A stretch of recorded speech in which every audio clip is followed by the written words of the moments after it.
Ayun ka na naman, sinusumpong ka na naman. Ano ba nangyari sa'yo? Sa tuwing kasama na lang ba natin lagi si Sandy, lagi ka na lang ganyan? Ano ba, may regla ka ba? Dahil sa tuwing lumalabas tayo nakasama si Sandy, pinaparamdam niya sa akin na siya ang tama para sa hindi ako. Oo siya. Pero how many times to tell you, di ba? Sandy is my childhood friend. Kaya huwag ka na magselos.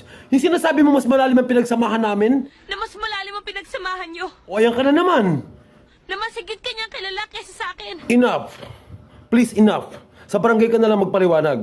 Na mas higit ang may bibigay niya sa'yo na mas bagay kayo. Tomboy siya, di ba? I know you know. Na babae ang gusto niya, hindi lalaki. Hindi ako bulag at lalong hindi ako bobo. She feel me like a never done sungo. She makes me feel like a mistress. Nagsiselos ka lang. Oo, nagsasalos ako dahil mahal kita. Ikaw naman talaga yung mahal ko, hindi si Sandy. Kaya please, tama